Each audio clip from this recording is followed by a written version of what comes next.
We're ready to get started. How y'all doing? Good. Welcome. My name is Lorenzo. I'm an organizer with the Black Response.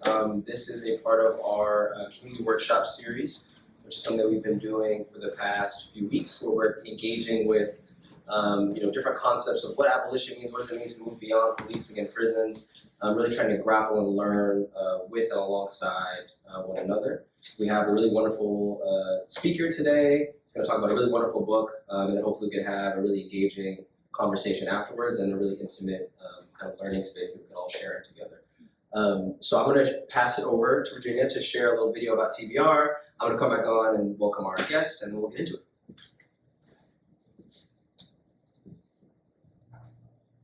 Welcome to the Black Response's bi-weekly community workshops and skills fairs. These workshops listen to marginalized community members to build our knowledge of abolitionist principles, practices, and non-carceral safety response strategies. We're building community capacity for collective care, mutual aid, and creating safe spaces that can grow public support for defending the police and funding community safety alternatives. So you might be wondering, where is TBR? The Black Response is an abolitionist research and advocacy organization that envisions and works toward building a world free of carceral and harmful responses. We seek to uplift the Black, brown, and otherwise marginalized communities in Cambridge and everywhere by working to unbundle and abolish policing, to fund the police to invest in communities, and support the building of alternatives to public safety and the development of community care initiatives. We operate as a type of nonprofit ownership cooperative with TBR members, the Core Governance Committee, make decisions about and for the programs and operations of the organization. You may be wondering what abolition is. Abolition is the practice of dismantling and removing a system. When we say abolition, we seek to abolish the prison industrial complex. Prison industrial complex abolition is a political vision with the goal of eliminating imprisonment, policing, and surveillance, and creating lasting alternatives to punishment and imprisonment. The Black Response is an abolitionist organization. We operate with transformative justice principles. We involve traditional justice models, like carceral systems, and the problem over to the state and state experts. Thinking of lawyers, judges, police principals. Whereas carceral systems ask what law will have been broken, who broke it, and what is the punishment, a system of transformative justice might ask what harm has been done, who has been harmed, who is responsible for repair, what needs to happen to repair the harm, and prevent future cycles of harm from continuing. Are you interested in learning more about transformative justice, prison industrial complex abolition, or just want to keep in touch? Go to our website, theblackresponse.com, and sign up for our quarterly newsletters. That's it. Beautiful. I never thought it sounded that I would be at all. Sorry. Okay, I better take this out. Yes, that's what we are. TBR. Community workshop events, that's what we're doing. I want to next invite our guest up, Sarah Beth Kaufman, who's a sociologist, critical criminologist, and an associate professor at Trinity University. Her work is broadly concerned with the intersection of knowledge, culture, politics, and art. And before she comes up, I just wanted to say a little bit about what I found really profound about her book, American Roulette. While I was reading, I found what was kind of working in the back of my head was a quote from Ruth Wilson Gilmore, who talks about racism not as a kind of set of feelings or a set of words or something like that, but an actual system that brings people closer to what she calls, premature death, right? I think that's a really useful way of thinking about a lot of the work that we're trying to do with TBR, a lot of the work that organizers are doing, across the country right now regarding Gaza, regarding Cop City, and many other things, is trying to think about how we battle against these systems of death, these death-producing structures and systems, and create, life-affirming, nurturing practices in their place. And I think Professor Kaufman's work does a really, really beautiful job of putting the criminal legal system in that broader context, helps us to kind of see the broader systems at play through the criminal legal system, through capital punishment trials, and also helps us kind of glimpse and glean the ways in which people are practicing these life-affirming practices in their place, ways in which we can kind of challenge those systems as well. So I think it's really powerful. I'm really excited to hear you speak a little bit more about it and for us to have a little conversation afterwards. So please welcome Professor Kaufman. Yes. Hello. Part of me is tempted to like have a circle and have a discussion, but I think I'll talk about my book first a little bit. I am here all the way from Texas, and I'm grateful to you all for having me. And I wrote this book a while ago. It came out in June of 2020, so it's been a funny time to be talking during this last couple of years, but here we are. And I'm going to start by talking a little bit about how I got involved with capital punishment and the anti-capital punishment movement before getting into what I found in my study.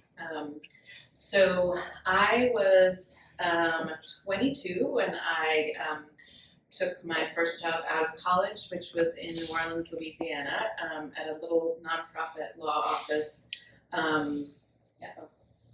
So do I need to do something?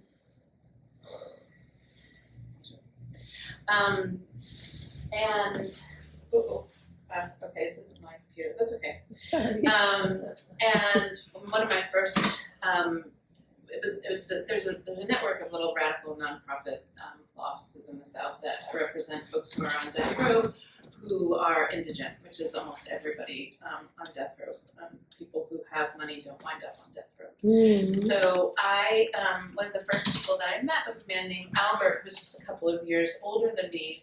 I was 22 and he was 24, and he was on death row and had been accused of capital murder at age 19. And I had been, my early adulthood at a prestigious university on the East Coast, and he had been on Louisiana's death row.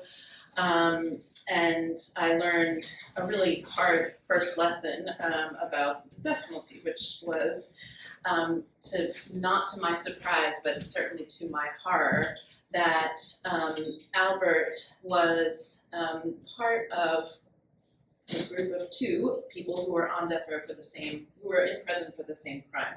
He lived in Louisiana, this is where I was in New Orleans, essentially on a part of Louisiana that had been plantations and where his family had been enslaved and had lived the entirety of his life and his grandparents' life, etc. And he was in prison because the owner of the farm, named Joey Smith, this is real, these are people who are still alive today, who was a direct descendant of the plantation owner, and Albert was a direct descendant of the people who were enslaved. Joey had been convicted of hiring Albert to kill his wife. And it was a very complicated story because Albert was intellectually disabled, a teenager, and taking orders from the person who he called, in Cajun country, they say his parent, his godfather, essentially. And Joey, they were caught. Joey got a life sentence, and Albert was put on death row because he was the person who actually committed the killing, and he admitted to this. But he was intellectually disabled and a teenager and taking orders, but he couldn't afford a lawyer. And so our office came in when the trials had already happened, and we were trying to, at the very least, get Albert the same sentence that his godfather had gotten, which was a sentence of life in prison, which is not a lot better, but it has better living conditions. And the office succeeded after a while, but not while I was there. Can you, And I got ¿tú to puedes know quitarle him eso? Porque que se pretty well.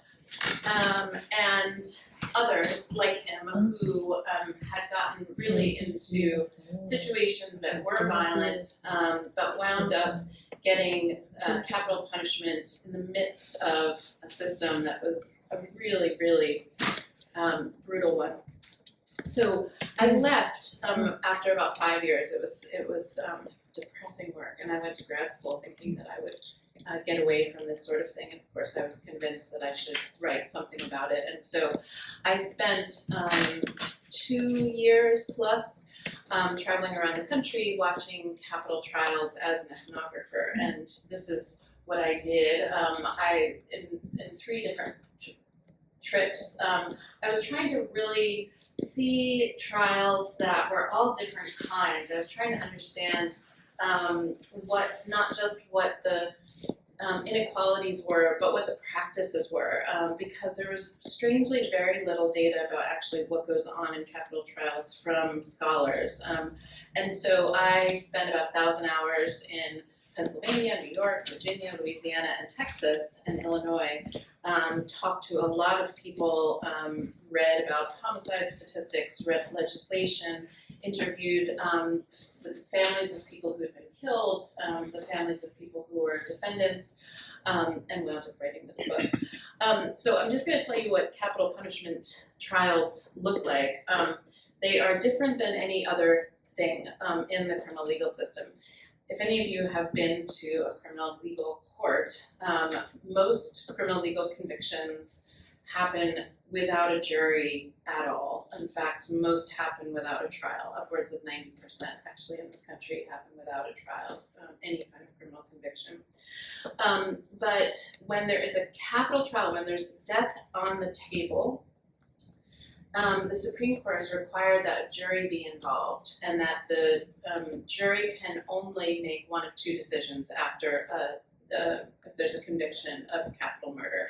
And the jury has to decide about whether the defendant should be spending the rest of his life, and I say his because the vast majority of capital defendants are male, spend the rest of their lives in prison without parole, and that is in every state where there is the death penalty. It's life without parole, or death by execution. So there's this sort of second trial after the first trial that you're all familiar with from Law and Order or whatever. They look nothing like that, but say they do. After that, if there is a possibility of a death penalty, the jury reconvenes and has a second trial to decide about these 2 things, which is really kind of an unbelievable job that I wanted to Is it the talk same jury? Same jury. The same jury, thank you. And this is because the Supreme Court in 1976 thought that for the respect of human dignity required the consideration of aspects of the character of the individual offender and the circumstances of the particular offense as a constitutional indispensable part of the process. And this rests squarely on the predicate that the penalty of death is qualitatively different from a sentence of imprisonment, however long. So the Supreme Court, as part of a compromise in bringing back the death penalty, I don't know if you know, but actually it was unconstitutional for about 4 years in the 1970s. But bringing back the capital punishment as a possibility, this was a kind of compromise saying that we know that it's racist, we know that it's distributed unequally, and we're going to take care of that by doing, among other things, having juries hear evidence about whether this person deserves death, which is completely unique in the criminal system in the United States. There's no other place in which a jury has to do the sentencing at a national level. So this means that what is fascinating is that you have people then, lawyers, doing things that lawyers don't usually do, that is narrating someone's life, such as to convince a group of people, such as yourselves, that that person, who generally doesn't speak much, is either worth some mercy, in terms of the defense case, or on the prosecution side, they are arguing to the jury that they should kill this person, Okay. and it's quite extraordinary, quite unusual. But it is embedded in, and I'm just going to go through this very quickly because you probably know these things already. It is embedded in our criminal justice system, which looks like this. So we incarcerate higher percentage of our population than any other nation in the world, and not just more, but when compared to, these are the founding NATO countries, right? Like our incarceration rate is 644 people per 100,000 people, and this doesn't happen. Right, it's not just compared to NATO countries, right? We are, and the numbers are a little different here because the years are a little different, but we are ahead in this compared to countries that we don't like to compare ourselves to, right? As a wealthy industrialized nation. So we incarcerate a lot of people. And this is a fairly recent trend. This started in the 1980s, late 1970s, with a change in thinking about what the prison was for. It used to be that we thought that rehabilitation was a possibility, and that's barely even a real claim that most prisons make. Most of this is, this big increase here is about the war on drugs. Longer sentences for lesser offenses, and it's slowly coming down, but we've got a very, very, very long way to go to catch up to ourselves for most of the 20th century or most of the industrialized wealthy nations that we compare ourselves to. This is a prison policy initiative which does amazing work, but you can just see that the extent, what kinds of incarceration exists. So state prisons mostly, but jails, immigrant detention, kids we lock up, which is even more unusual in the world. So we are really a nation that uses incarceration as a form of dealing with social problems in a way that other countries do not. And it greatly impacts different groups of Americans differently, right? So as a white woman, I have very little chance compared to other populations of being incarcerated. And I will, again, not spend a lot of time on this. I know what you guys may do in other places, but I will say that, people who are, look at this, some people say like, well, of course, Black men commit more violence, right, more crime, and this is statistically and in every way not because of relative levels of violence. And here are some of these are my colleagues who've written amazing books recently about how and why we get such racial inequalities in the criminal legal system generally. I recommend them all, but this is the context in which the death penalty exists. And so the real question for me was, why study the death penalty? It's so small compared to the rest of the system. But what's really interesting is that the Supreme Court holds up capital punishment and its trial as this kind of super due process. And the question, for me then became, the Supreme Court is really, has litigated to such an extent this process. Does it negate the racialized dehumanization that is throughout the criminal system? Because of this individuated sentencing, because of all the attention it gets, because you have to have a special certification to defend someone who's accused capitally. So thinking about all of this Supreme Court litigation, is this thing, this super due process, can we as a country, give evidence to a jury about whether someone deserves more or less punishment, and create a system that is not racializing and dehumanizing? And you can imagine the answer to this, but this is really the journey I was on. It starts really, and I'm not going to talk about this too much, but it starts by defining in the first place who winds up at capital trials. So this is from before the pandemic, but and we're at above 3 million people every year who are dying in the United States. But just the simple act of defining what is a homicide starts to systematically select for people who are not in power. So, if we think about all of us, we will all die. Some of us will die because of cancer, right? Most likely, some of us will die in ways that might be called natural at old age. But very few of us will die in a way that someone else will be held directly to blame, and that's homicide, right? And homicide never in our country is never a social condition. So you might, when you think like, oh, they're trying a gang member for capital murder, right? It's not a gang of insurance, executives who have denied the claims of people who are uninsured, who do, no question, cause death, right? So just thinking about how people get into this position at each of these steps is interesting and something that I talk about in the book. And one thing to note is that we talk about the United States as having the death penalty, but actually, what in Massachusetts do you have the death penalty?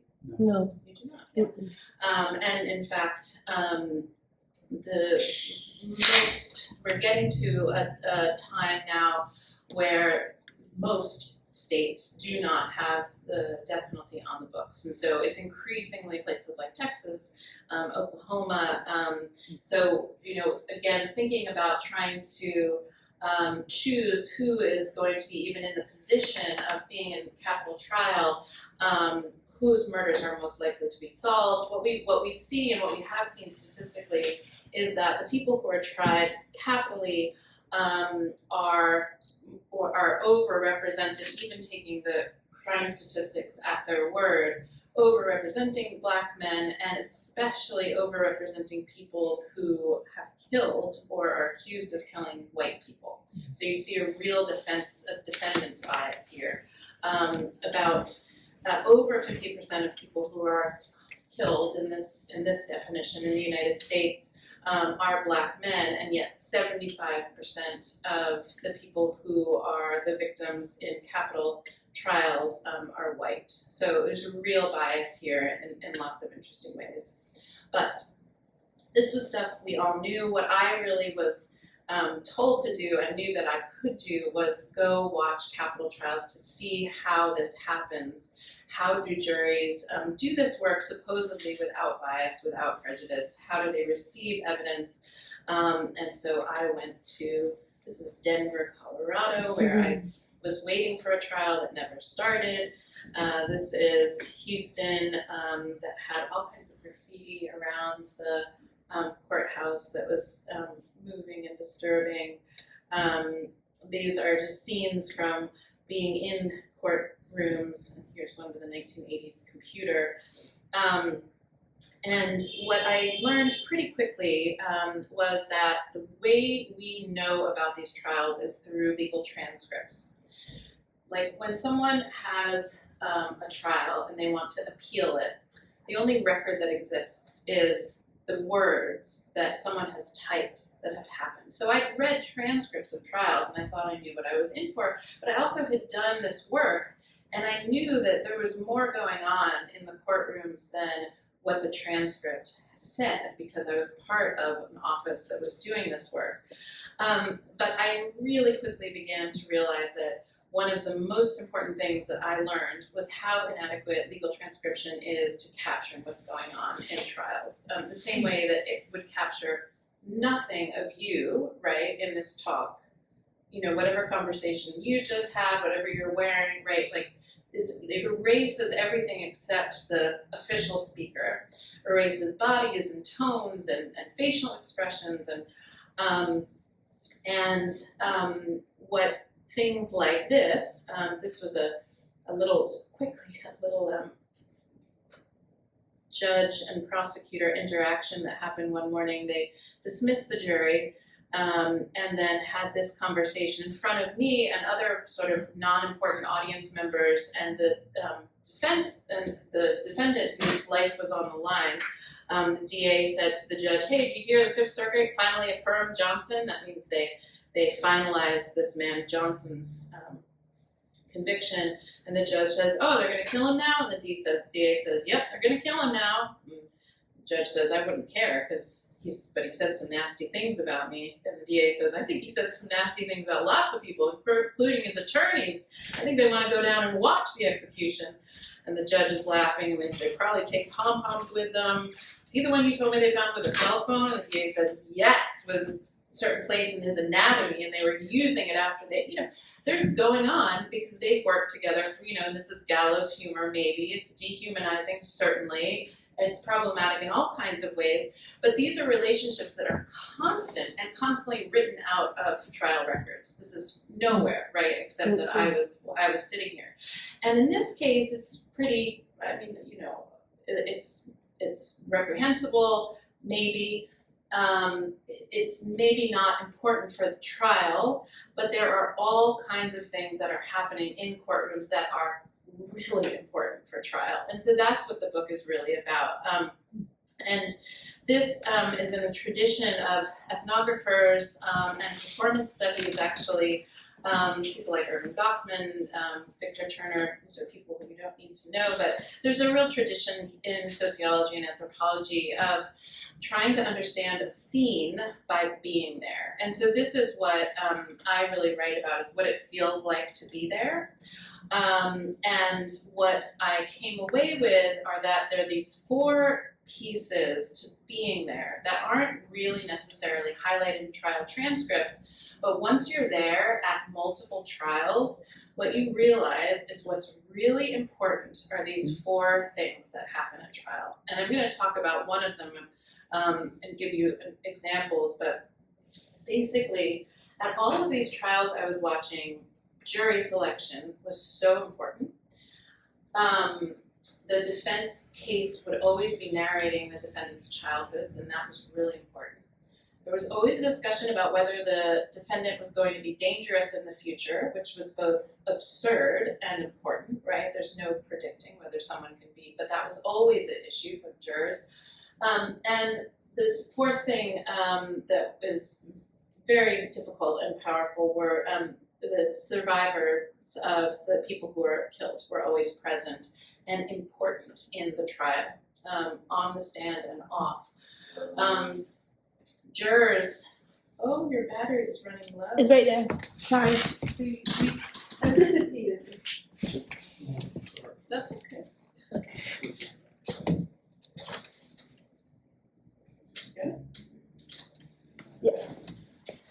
So I won't talk much about punitive citizenship, but it's this idea that I really came by watching. When jurors are picked, they are picked for a lot of reasons. They are picked according to the law if they can consent to consider the death penalty. So just a little side note, if any of you do happen to be, if God forbid, we have a president who brings back the federal death penalty and a capital trial happens in Boston, which is absolutely possible, you will be asked if you can sit on the jury only if you can consider capital punishment as a possible outcome. Which means people who say, absolutely not, I'm an abolitionist, are not allowed. So you have a very skewed jury. So I do say to all of you, and you can say, your professor told you, that of course you can consider the death penalty. Right? You can consider it. So this is something that actually lawyers have to work hard, but anyway, you have a group of people who are agreeing to act punitively in the name of the state as jurors in every case. And it is something to behold. What I'm going to talk mostly about is the ways in which narrating childhoods happens, and why it is a very important part of every case I saw was trying to establish the defendant's childhood and argue about whether their childhood could explain the violence that resulted. These are almost always young men. I did see one trial where there was an older man, but the vast majority of people who are in prison and people who when they get into prison because when we're 19 and 20 and 21, most of us are doing not the smartest things in our lives, and if you're have a lot of other things going on, then the worst kinds of things can happen. Anyway, so I'm mostly going to be focusing on how childhoods are presented and why they are so problematic and why they do not do this thing that the Supreme Court has said should happen, which is that the bias should be really lessened by the presence of jurors hearing this evidence. So just to start, and I'm going to tell you about two different trials, but just to give you a sort of a sense of what we're talking about, this is someone who I interviewed who is a mitigation specialist, meaning it's their job to put together the stories of people who are who are being accused of capital murder to explain their childhoods. And she said it's almost monotonous, the background profiles of the men who are on death row. I mean, the meanness, the violence, the abuse. Childhood is a very special time, and when the things that make it special are taken away, there are consequences. And this is one of the reasons that I had to leave this work, is because it becomes almost predictive. You say, well, you know, there are very few people in the world who are incapable of human empathy. And we know that that exists as a psychiatric condition, right? The people who are on death row are generally not those people. Those people are easier to identify earlier in their lives.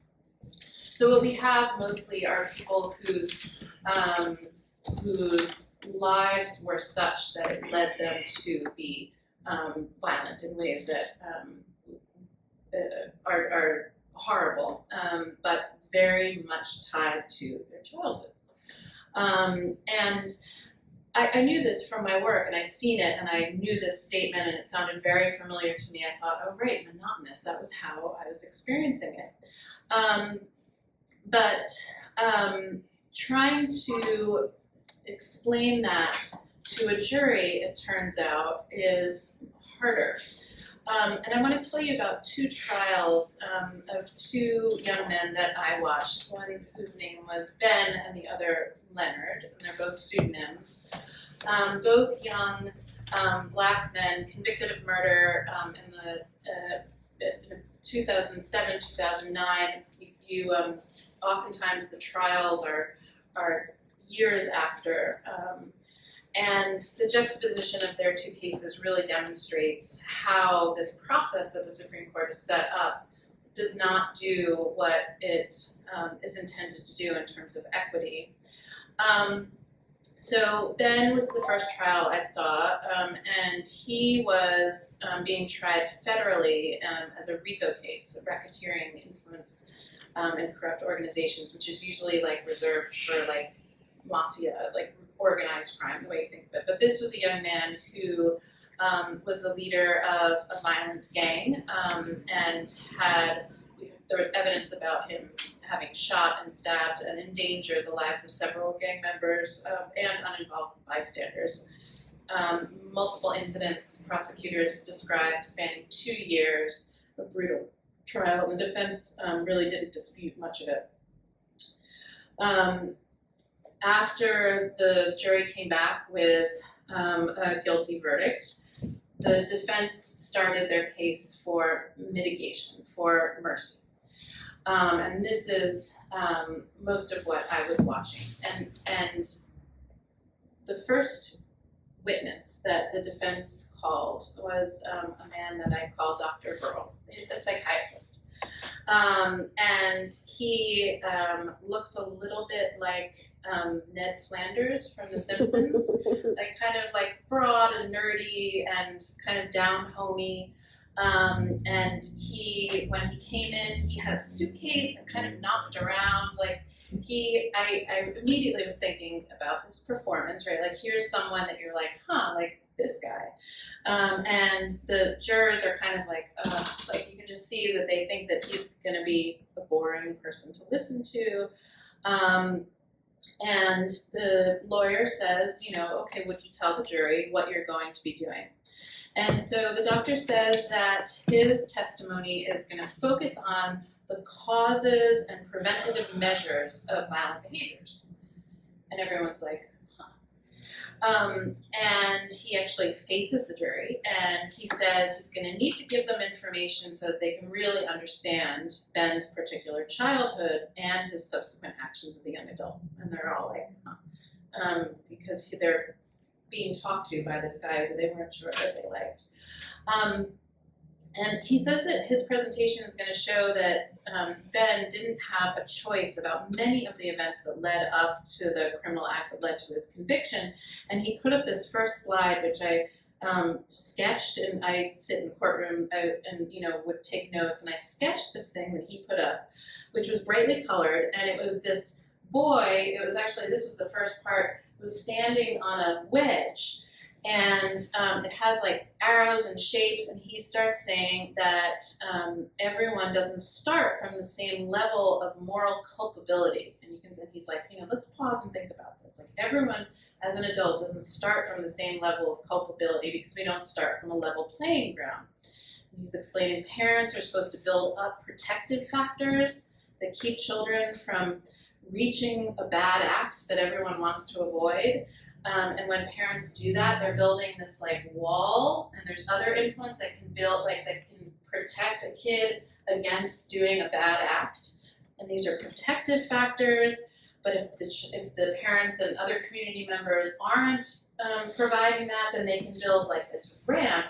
Like, there might be psychiatric disorders, there might be parental neglect, right? And that this ramp then can lead a child into likelihood of doing a bad act. And he says, so you're going to hear fancy words like mitigation, and basically this ramp that we're talking about, the angle of this ramp, is mitigating moral culpability. He really explains this, and I noticed that the jurors are like really into it, and he's like encouraging them to learn, like kind of a teacher. And that takes up like a whole day, is this lesson on this thing. And then he comes in with this chart of Ben's family, and he starts putting on evidence about what his family has dealt with and what he has dealt with, and essentially fills in this chart with Ben's childhood. And after he leaves, and the jury has really been paying attention to this, sort of bookish, over-enthusiastic, sort of nerdy guy. Then some of his family members come and talk about some of the things that he's done in his life to help amidst all of the chaos, and it's very moving. And the jury takes a long time deliberating, and they come back with a life sentence, which is the better of the two options. Several months later, in a different trial in a different state, I was watching Leonard's trial, and there was evidence that on a single night, there was, a single incident, and he was in a car, and he and his friend drove to a parking lot and robbed two young people. He was never out of the car. He was in the car when they were robbed. He said he had no idea his friend was going to shoot them, but a witness said they heard him in the car say, "Shoot them if they don't give us your money. If they don't give us their money." That's his whole thing. And it's really unusual for someone who doesn't actually do the killing to make it to death row. Usually you have someone plea out before that. But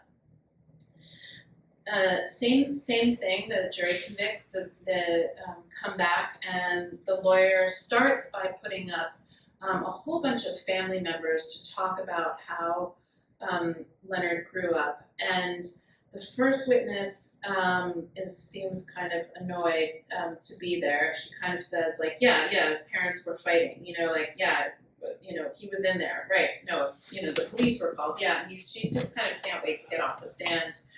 And a next witness is a very old woman who was lovely and trying to say that she was his great aunt. She was clearly hard of hearing, and the defense attorney was trying to ask her about her relationship with Leonard, which had been close over their lifetimes.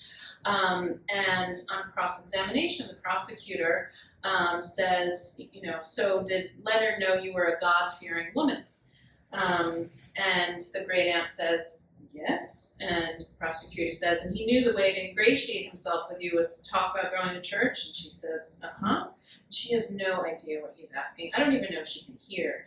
The prosecutor saying, he knew that's what he wanted you to hear, right? And the great aunt says, that's what I wanted for him, that's what I wanted. And she is there supporting her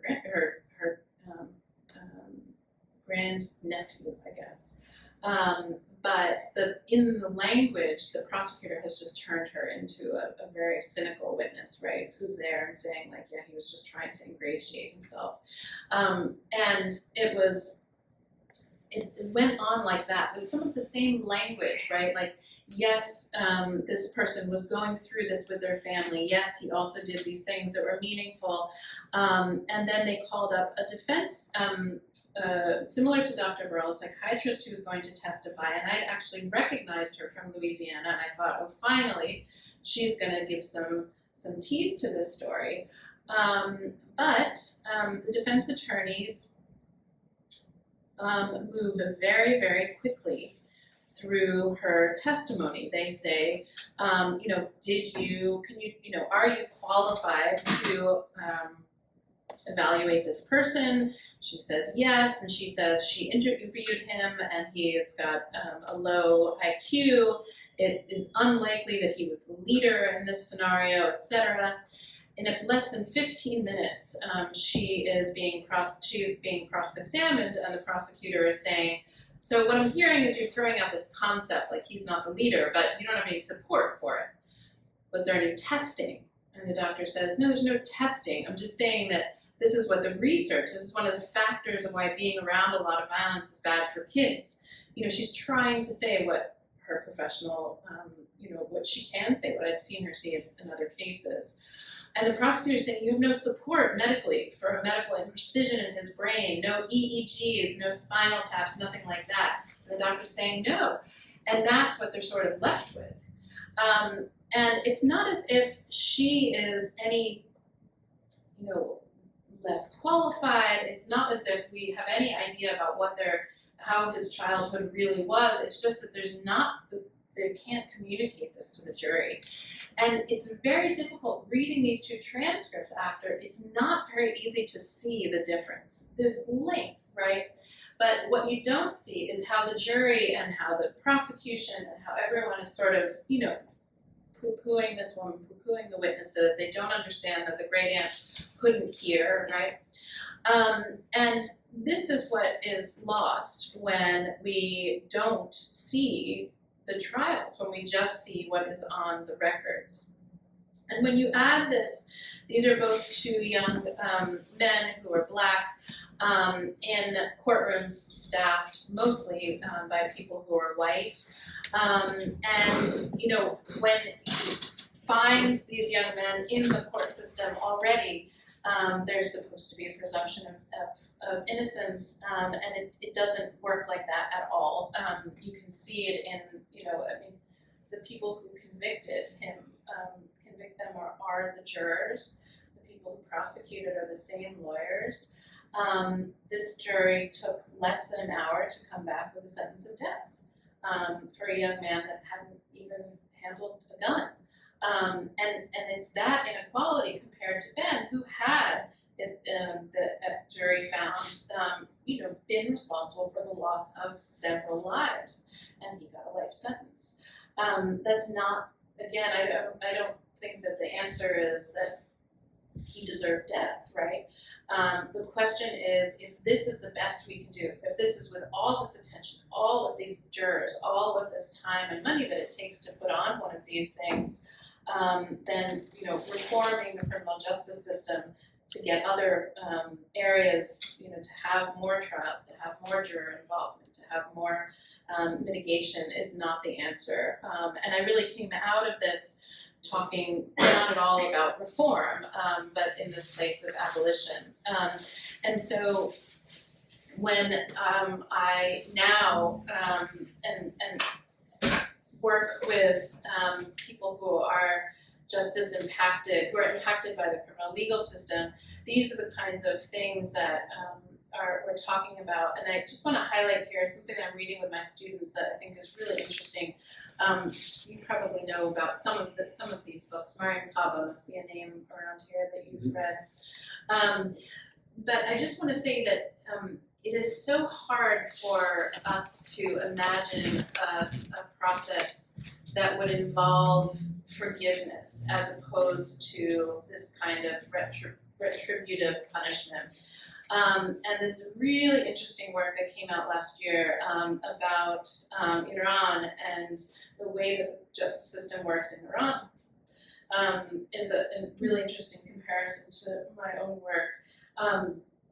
In Iran, there is a legal there has to be the opportunity for forgiveness in any case where there's homicide. And it is possible to have that be part of the law. We're just so used to this conversation, going to, well, if this was your child who was murdered, wouldn't you want, right? But it really is the limits of the criminal legal imagination because it is not, by a long shot, the only option, and maybe we'll talk about some of that.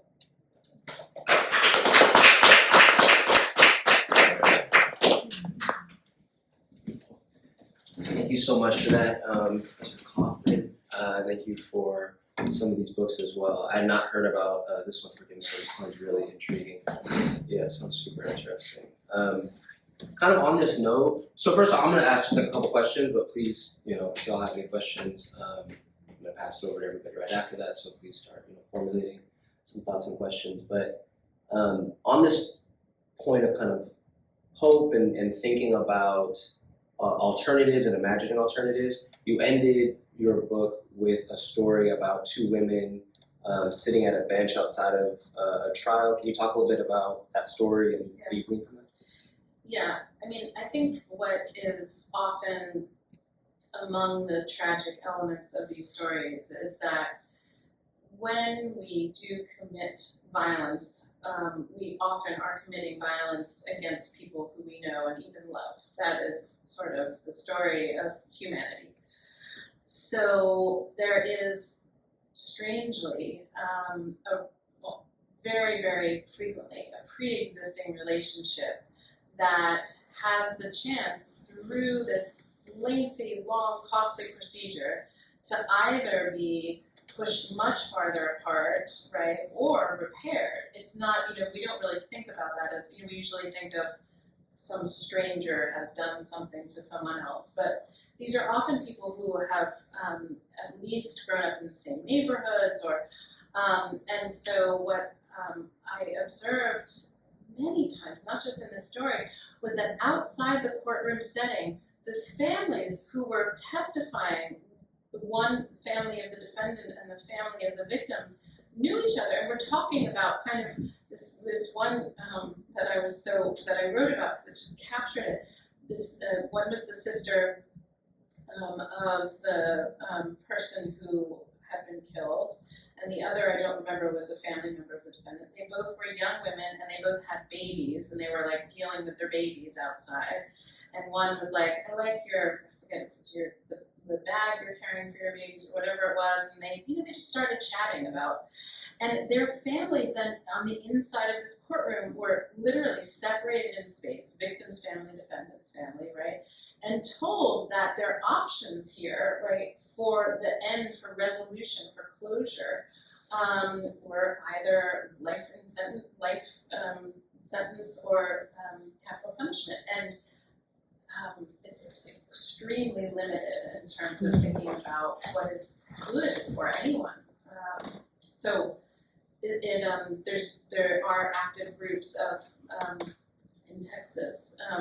Families of murder victims against the death penalty for these reasons.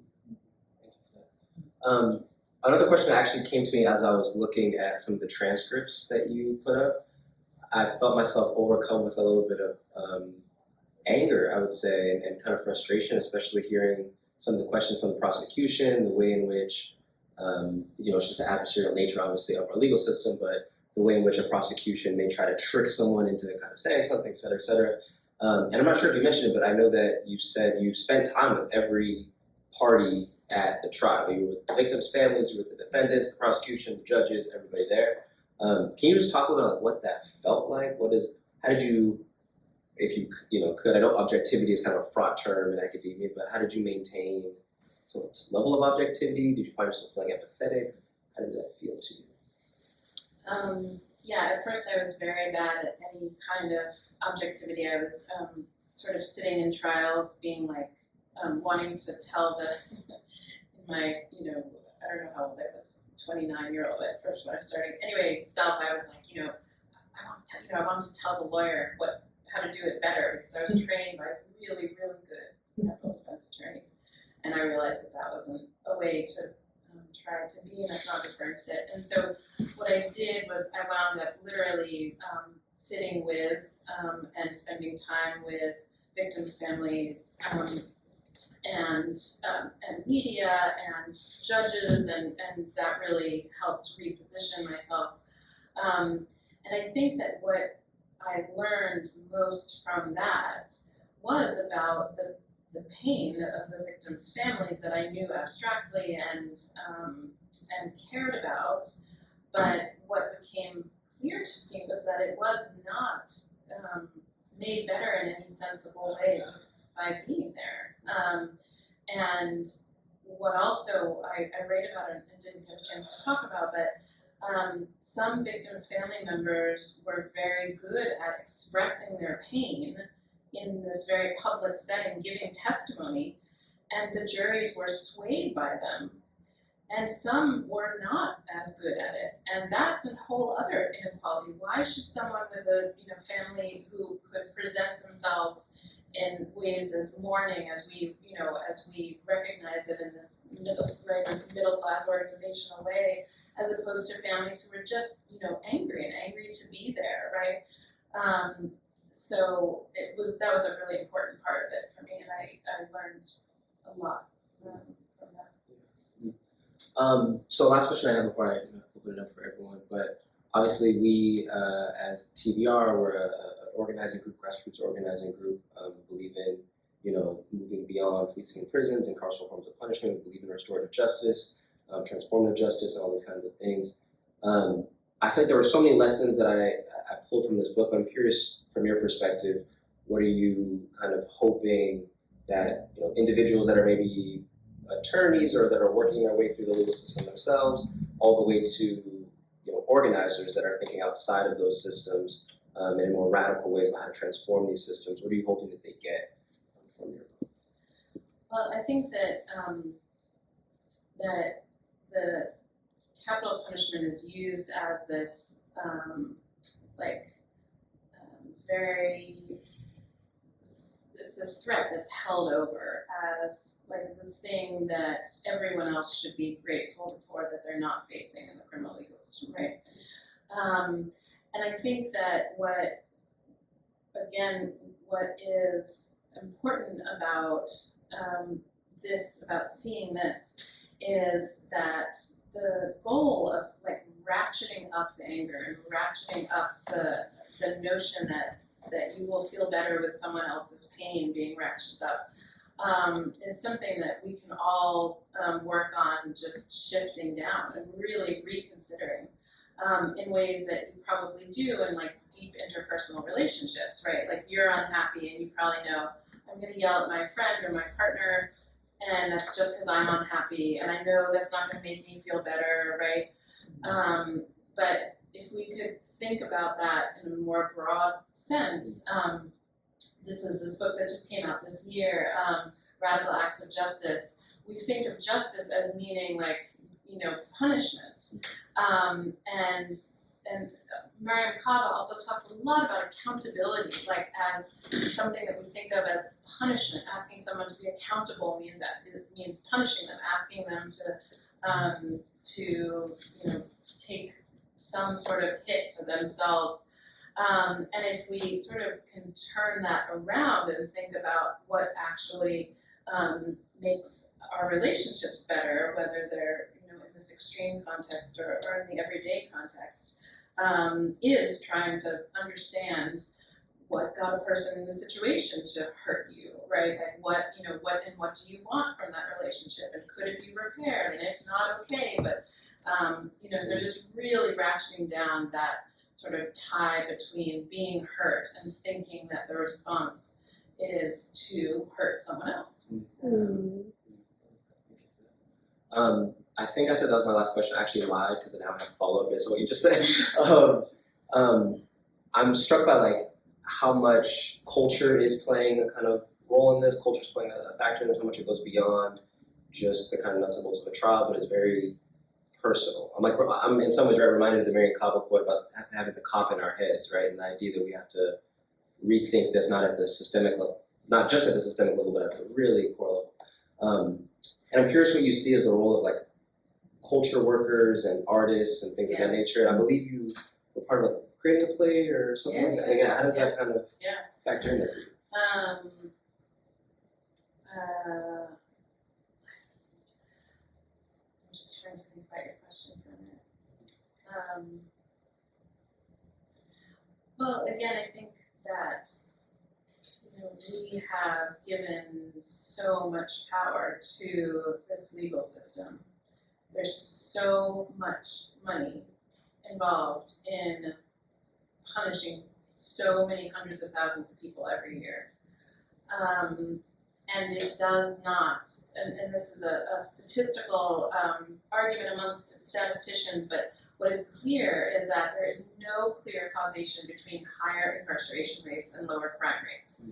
To what degree that's true is just, but we've spent so much time and so much money on this method of trying to, create safer communities, that it's time to let go of the idea that what's being done is creating safer communities. The way to create joy is to create joy. And my favorite, I teach sociology of art. I do a lot of work with theater and with art, and what the psychiatrists were testifying about is that children need nourishment for their souls when they're young. They need to be safe, right? And it's just a truism in my field that putting more money into this is not creating any more benefit for anyone. Not people who don't want to be impacted by crime, people who are impacted by crime. So it's well past time to think about what is the purpose of prison, if not actually making us safer. Yeah, it's beautiful, so thank you. Okay, I want to open it up. Does anybody have any thoughts or questions, comments? Pretty small groups, we have time for comments. Yeah, please. We seem to be living in mean times, and to put it mildly, how much does the movement for abolition or restorative justice depend on the sort of national, mood of vindictiveness and racism? Is there a chance, when you're looking at it, what are the chances for a positive change? Well, I actually think, first of all, I am going to show, I have some other slides that am I doing this? Did I show? No. I'm going to show this. So, first of all, there has been real change in this landscape. As the incarceration rates peaked in 1996, and you can see that here with capital punishment also. But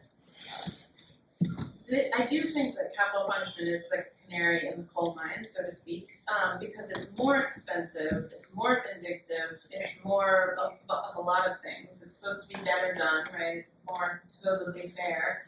And yet there are groups, small local groups, that have created this. I really do think that that's true. I think that the Innocence Project has done an extraordinary amount to publicize the very real possibility and reality that people have been executed or innocent. I think that the people that I worked with, these local little radical crazy defense attorneys make it really hard. It used to be really easy to get a death sentence, and they made it really hard, and they have real impact, I think.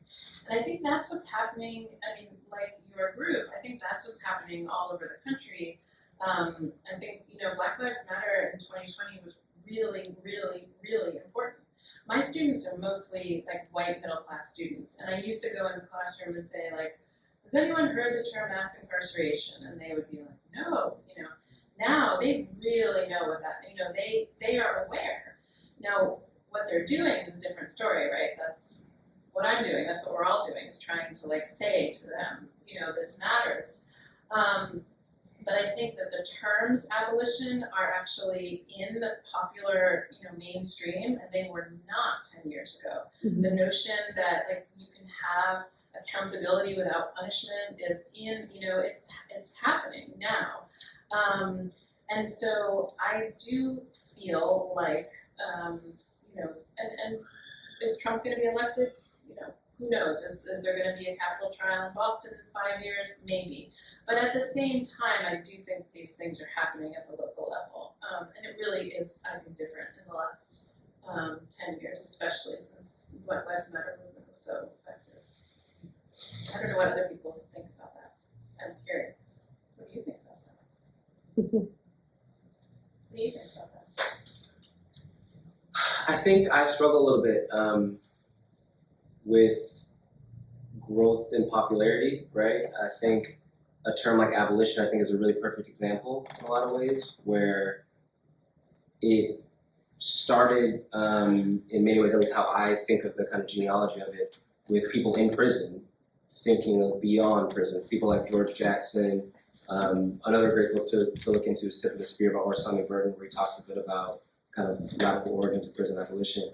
And you think of it going from there to a situation where Harvard University has a course on abolition and literature, Yes. right? Where the majority of the students, as you said, in the course are going to be going from there to become, like, in all likelihood, working for consulting groups or like DAs, or right, working for the other side in a lot of ways. So I think there's a way that it can get diluted. Absolutely.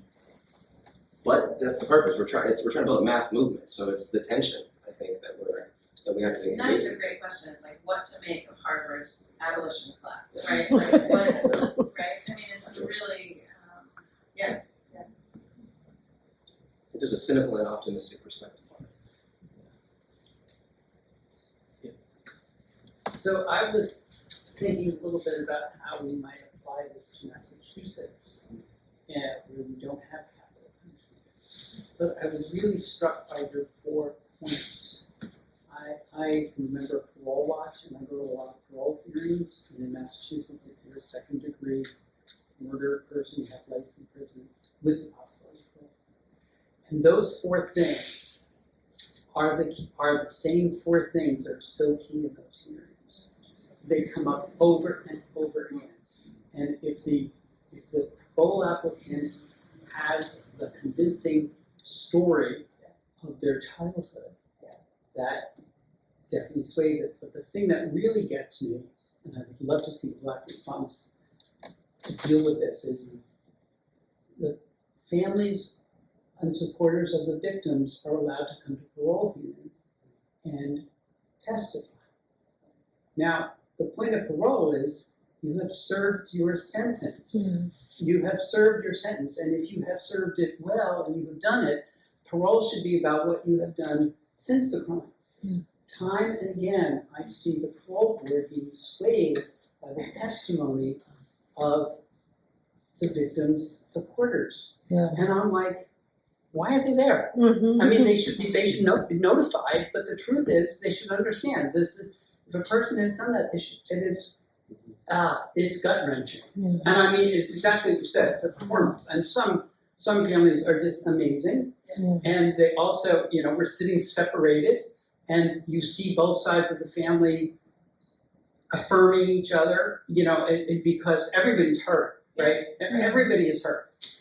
and it's that, and that's the sort of irony, is that in a lot of conversations about restorative justice, for example, the hurt of the harmed party should be central. but not in this way that is assuming that their hurt will be better by punishment. Yeah. That's the leap, and empirically, it is a total leap. There's great work. There's a book called Wounds That Do Not Bind about surviving family members and their experiences with these sorts of things, and it does not make things better to see someone punished more. And yet there's shared suffering, right? I mean, if you're there, you're suffering and you care about a family member, and that should matter. And what's happened is the victims' rights movement of the 1960s and 1970s, which was pushing back against this notion that women who'd been raped, for example, shouldn't be respected by the criminal justice system. Anyway, what's happened is that victims' rights movement has created a system that pits victims against people that they may have more in common with than they care to think about. But it's an interesting comparison.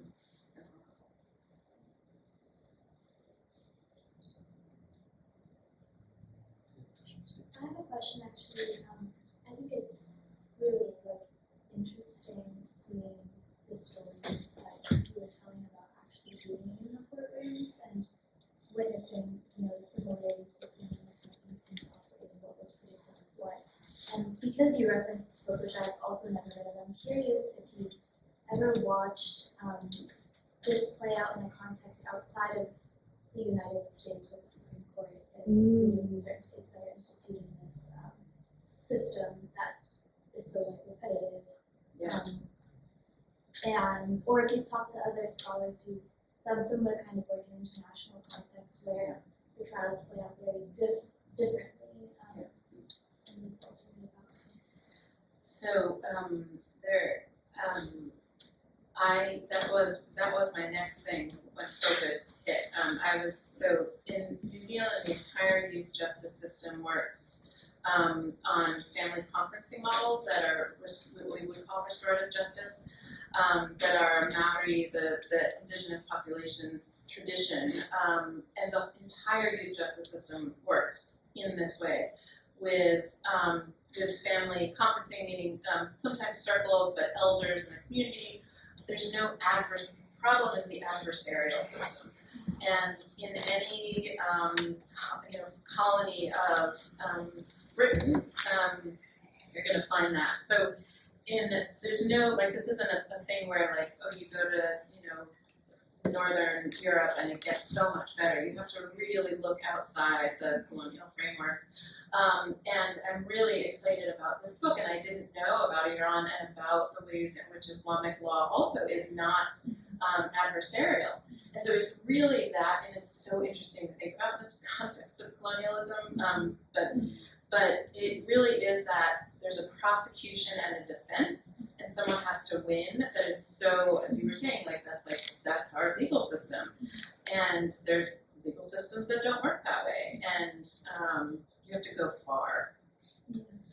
But scholars have done, what they do in New Zealand is incredible, and I really wanted to be there to see.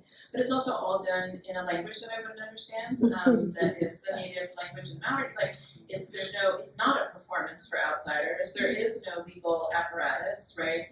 And yet it's part of the legal system, although they're also facing some setbacks in New Zealand right now. But you've got to go far, but also close. I would almost bring up, do you guys know about the 1 million experiments? Yeah. Okay, so now I'm never going to get back to where it was. But yeah, but okay. Well, anyway, but there's also, I think there's also lots of examples. Do you have anything in Cambridge? Do you have any community justice groups? Do we? That make circles? Do we ever? I wanted to show the 1 million experiments website, which is Do you want to talk about art a little bit? Yeah, talk. Well, yeah, the Black Response actually started this participatory action research in Cambridge, which then from that created Cambridge Heart, and their office is right here in the DC.